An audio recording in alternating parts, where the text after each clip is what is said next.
Buongiorno a tutti e bentornati su Cronia. In questo video lavoreremo con un uncinetto per realizzare delle zucche di Halloween. Ci servono quindi dei filati, io ho scelto in particolare questo filato arancione scuro e poi altri due, un bianco e un marrone, che mi piaceva molto come stavano insieme. Il filato in questione non è per niente un filato di qualità e non serve che sia un filato di qualità, possiamo usare degli scarti, non importa, va bene lo stesso, anzi l'obiettivo qui è proprio il recupero da un certo punto di vista, perché comunque questo lavoro poi a un certo punto andrà impastronyato di colla. Partiamo quindi con la realizzazione di 24 catenelle.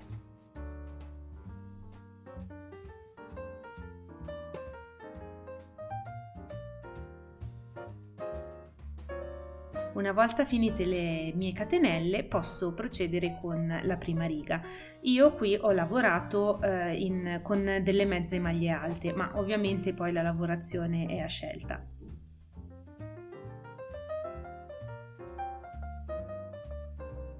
Terminata la mia prima riga di mezze maglie alte, procedo col lavoro, eseguendo tutte righe di mezze maglie alte lavorate in costa dietro.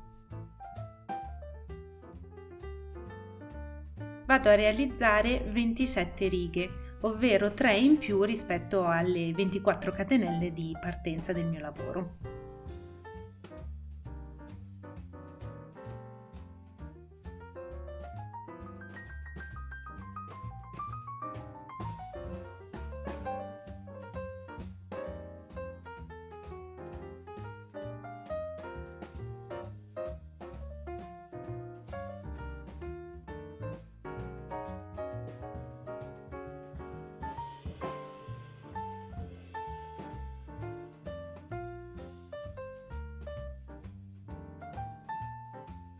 Terminata la mia prima parte di lavoro si presenterà in questo modo, quindi questi rettangoli a coste appunto dati dalla lavorazione in costa dietro.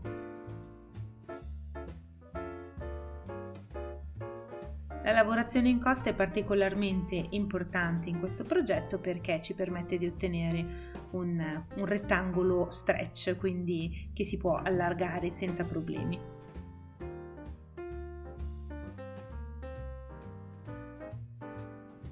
Vado quindi a chiudere sul bordo il mio rettangolo creando un anello.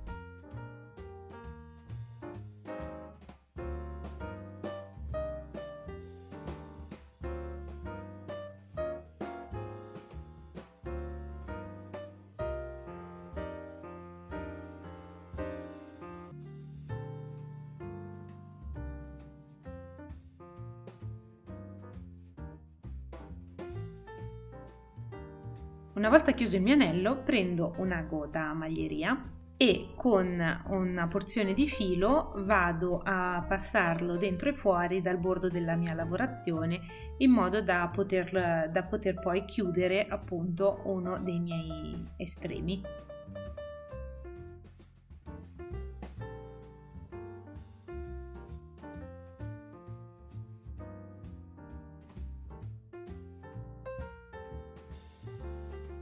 Prima però di stringere e chiudere definitivamente questo bordo, devo tagliare delle strisce di filo, in particolare io ho deciso di tagliarne 8, ma è a libera scelta, che mi serviranno poi durante il mio lavoro per andare a creare quelli che sono i tipici spicchi della zucca.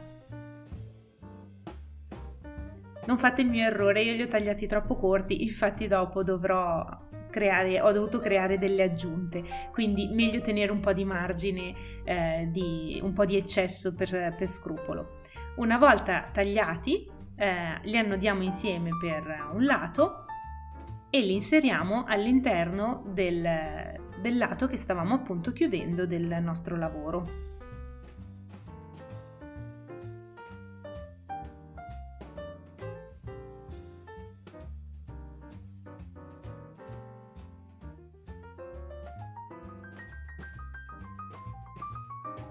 Fatta questa procedura, chiudo tutto definitivamente sempre con il mio ago, dopodiché passo all'altro estremo.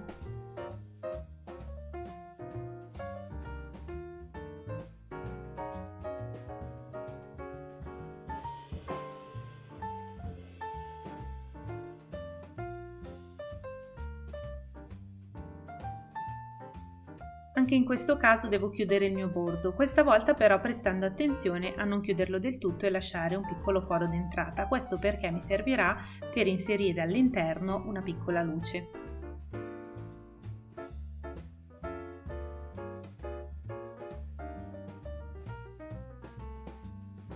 Quindi, prese le mie misure, posso fissare il mio lavoro e anche in questo caso chiudere e tagliare il filo.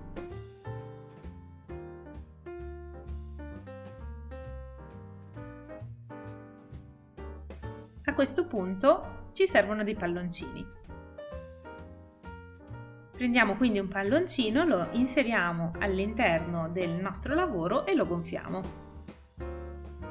Bisogna far uscire un po' d'aria in modo che il lavoro sia abbastanza malleabile, ma allo stesso tempo che appunto mantenga la sua forma. Nel mio caso anche qui io ho fatto un errore perché il palloncino è rimasto troppo gonfio, quindi alla fine la mia zucca è rimasta più tonda del necessario e aveva meno definiti gli spicchi. Vado quindi a prendere le strisce di filo che avevo inserito in precedenza e a coppie le vado ad unire.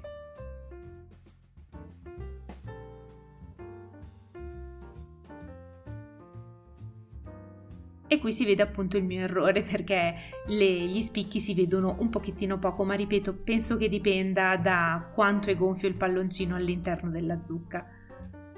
Taglio gli eccessi. Dopodiché, riparando un pochettino la mia superficie di lavoro,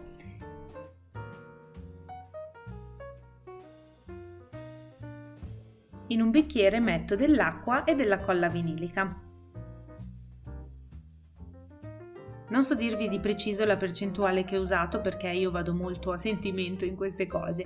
Comunque, in ogni caso è bene che ci sia più colla che acqua per evitare che il lavoro ci metta troppo ad asciugarsi. E una volta diluita bene la mia miscela vado a coprire completamente il mio lavoro. Questo passaggio richiederà più fasi, bisognerà fare 2-3 mani anche.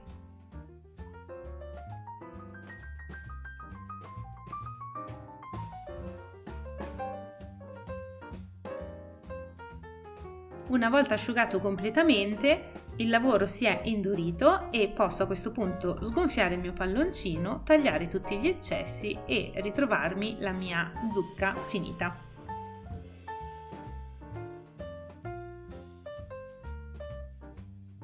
A questo punto bisogna creare un piccolo coperchio. Io ho utilizzato un bastoncino di cannella come centro, come perno del mio coperchio, ma anche qui si può usare quello che si desidera. Parto con una lavorazione con l'anello magico, un anello molto grande, su cui nel mio caso, avendo in questo caso un filato abbastanza sottile, ho realizzato 20 maglie basse.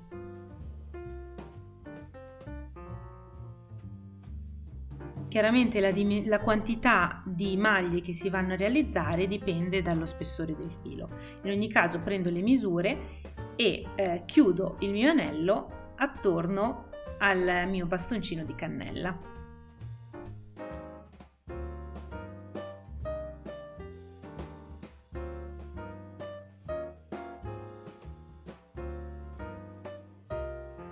Eseguo quindi il secondo giro. Io ho deciso di lavorare delle maglie alte per questo secondo giro e vado a lavorare un aumento alternato a una maglia alta per tutto il giro.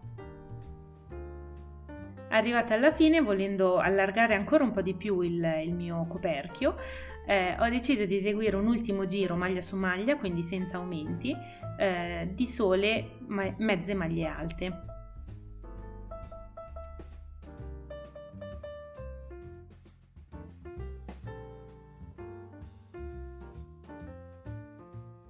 A questo punto possiamo chiudere il nostro lavoro. Io ho deciso di aggiungere anche dei riccioli realizzati con del fil di ferro, in questo caso dorato, ma anche questo si può aggiungere quello che si vuole o non aggiungere niente del tutto. Con della super colla o anche della colla a caldo assembliamo tutte le varie parti.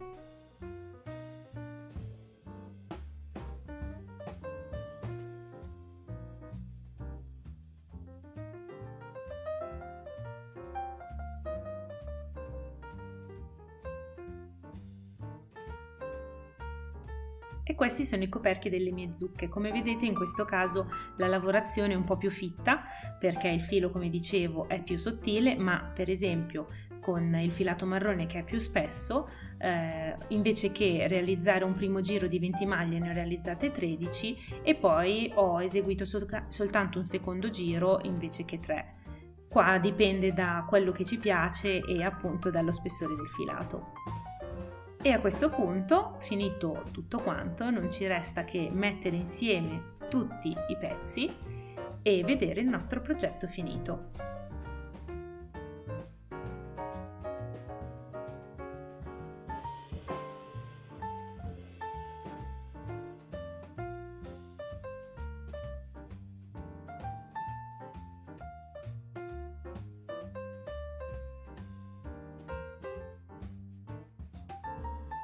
Io spero che questo progetto vi sia piaciuto, fatemi sapere se siete abituati a intagliare le zucche vere o se come me optate per delle versioni alternative. Io come sempre vi ringrazio per essere stati con me fino a questo momento, grazie per essere passati, grazie a chi rimane e grazie anche a chi dà un'occhiata e se ne va.